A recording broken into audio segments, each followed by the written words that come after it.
Assalamualaikum warahmatullahi wabarakatuh. Saya Nela Nur Safaah, NIM 12201183268, akan menjelaskan materi Mari memahami keautentikan Al-Quran. Yang pertama, Al-Quran merupakan mukjizat, yang berarti sebagai sesuatu yang menyalahi tradisi atau kebiasaan, sesuatu yang luar biasa. Secara terminologi, mukjizat adalah sesuatu yang menyalahi kebiasaan, disertai dengan tantangan dan selamat dari perlawanan. Mukjizat hanya diberikan oleh Allah Subhanahu wa Ta'ala kepada Nabi dan Rasulnya dalam menyampai risalah ilahi, terutama untuk menghadapi umatnya yang menolak atau tidak mengakui kerasulan mereka. Mukjizat berfungsi sebagai bukti atas kebenaran pengakuan kenabian dan kerasulan mereka. Jadi mukjizat supaya percaya. Yang kedua adalah syarat-syarat mukjizat. Nah, mukjizat ini terjadi karena suatu kejadian atau peristiwa yang dikatakan sebagai mukjizat apabila memenuhi beberapa syarat berikut. Mukjizat adalah sesuatu yang tidak sanggup dilakukan oleh siapapun kecuali Allah Subhanahu wa Ta'ala. Mukjizat adalah sesuatu yang menyalahi kebiasaan atau tidak sesuai dengan kebiasaan. Jadi seperti sesuatu yang ajaib. Mukjizat harus berupa hal yang dijadikan saksi oleh seorang yang mengaku membawa risalah ilahi.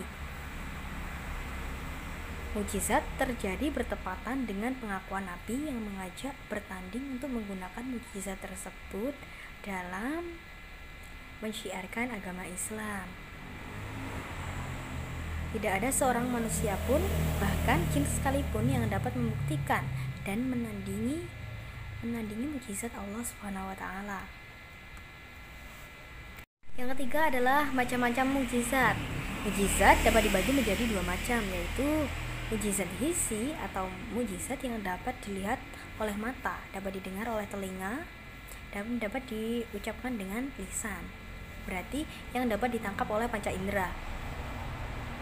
Mukjizat manawi, yaitu mukjizat yang tidak mungkin dapat dicapai dengan panca indera. Yang keempat adalah ijazul Quran, menempatkan kelemahan manusia dan jin baik secara individual maupun kolektif untuk mendatangkan semisal Al-Quran. Mukjizat Al-Quran bertujuan untuk menumbuhkan kesadaran kepada manusia bahwa Al-Quran adalah wahyu Allah, sekaligus merupakan bukti kerasulan Nabi Muhammad SAW. Kelima adalah aspek-aspek kemukjizatan Al-Quran. Sesungguhnya terdapat dalam dirinya. Tegasnya kemukjizatan Al-Quran ada dalam kandungannya, bukan dari luarnya. Jadi kitab suci ini membutuhkan keterangan lain di luar dirinya untuk membuktikan bahwa ia adalah mukjizat terbesar Nabi Muhammad SAW. Bisa dilihat dari gaya bahasa, menggunakan bahasa yang khas dan tidak dapat ditiru oleh sastrawan Arab sekalipun. Kelembutan Al-Quran secara lafaz terdapat dalam susunan suara dan keindahan bahasanya. Keserasian Al-Quran baik untuk awam maupun kaum cendekiawan, sesuai dengan akal dan perasaan. Keindahan dalam kalimat serta beraneka ragam bentuknya, yaitu makna diungkapkan dalam beberapa lafaz dan susunan yang bermacam-macam, dan semuanya indah dan halus. Al-Quran mencangkup dan memenuhi persyaratan antara bentuk global dan bentuk yang terperinci. Dapat dimengerti sekaligus dengan melihat dari segi yang tersurat maupun yang tersirat. Jika dilihat dari isi kandungannya, kemukjizatan Al-Quran dapat dilihat dari beberapa hal. Al-Quran mengungkap berita-berita yang bersikap ghaib. Pertama, berita menyangkut masa lalu, misteri angka.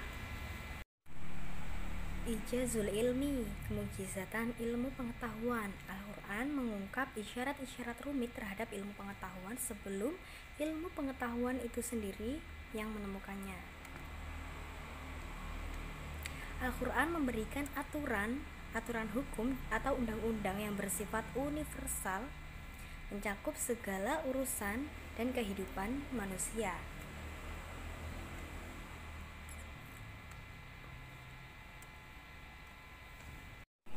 Nah, keautentikan Al-Quran, Allah SWT menegaskan akan senantiasa menjaga atau memelihara kesucian dan kemurniannya, serta keautentikan kitab suci Al-Quran dapat dilihat dalam Al-Quran surat Al-Hijr ayat 9.